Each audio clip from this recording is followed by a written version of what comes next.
Be ready.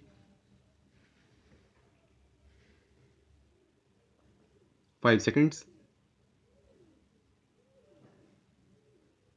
Start. Provision of efficient and world-class infrastructure is critical for our growth aspirations.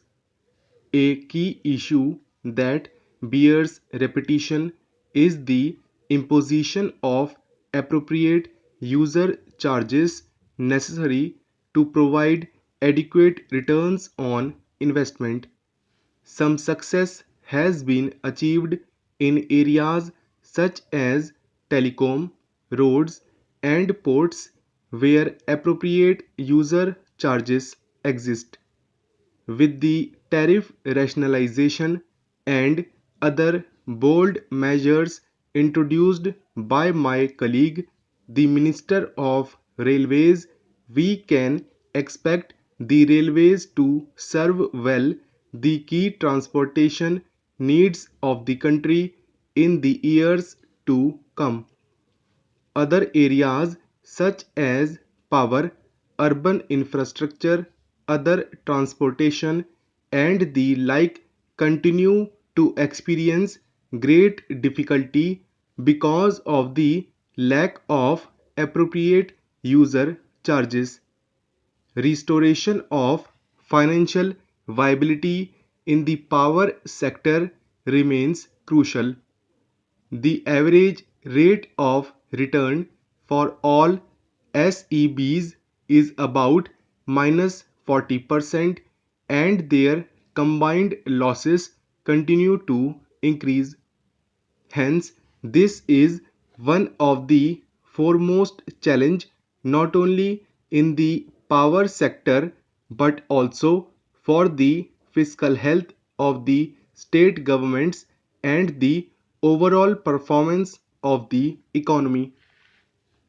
In recognition of these severe problems, the Prime Minister held a meeting with state chief ministers on March 3, 2001. While broadly agreeing with the desirability of power sector reforms to achieve commercial viability of state electricity boards, the conference placed special emphasis on distribution reforms and elimination of theft of electricity. Subsequently, the high-level empowered group of chief ministers and union ministers has agreed to one-time settlement scheme in regard to SEB overdues to the central public sector utilities through securitization and issue of tax-free bonds by the respective state governments subject to the achievement of specified performance milestones and full payment of current dues in the future.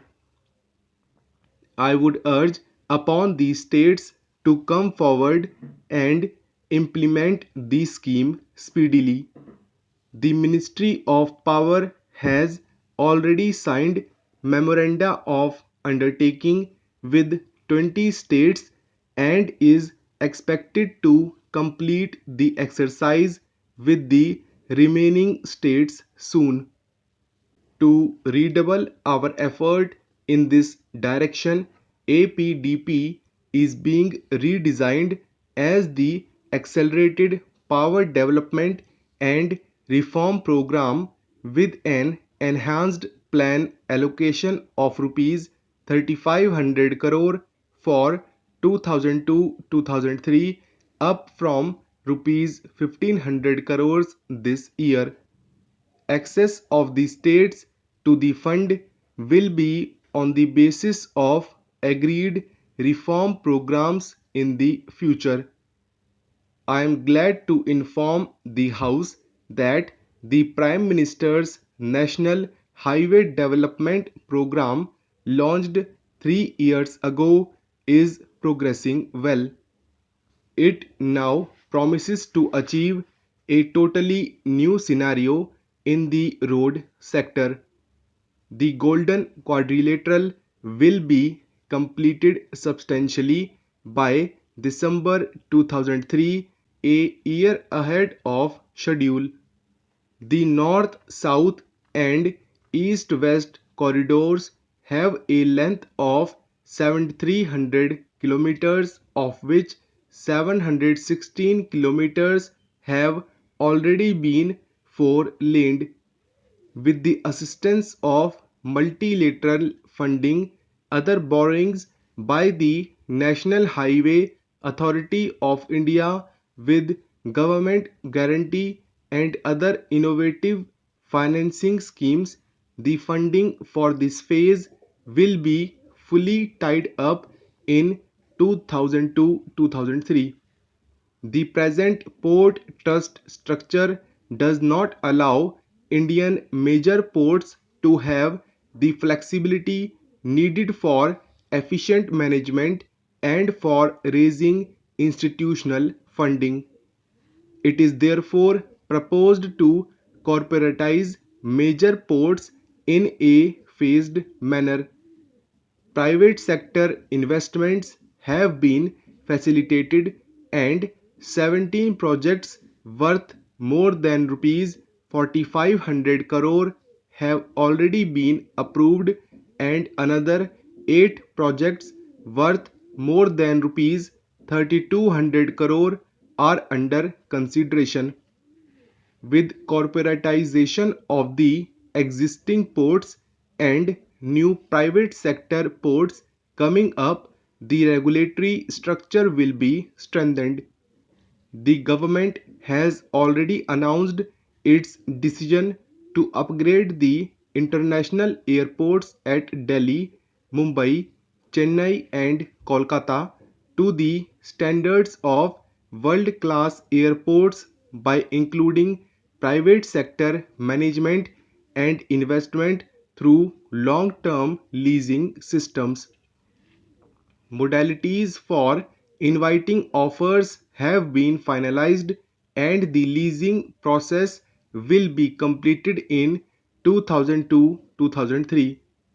Private sector participation in greenfield airports will be encouraged through a package of concessions, availability of land and related infrastructure from the state governments, exemption from levy of inland air travel tax and foreign travel tax on departing passengers for projects located in states that charge sales tax on aviation fuel at central sales tax rate, charging of advance development fee by way of additional passenger service fee at the existing airports for help in financing of the greenfield airport and levy of user development fee at the new airport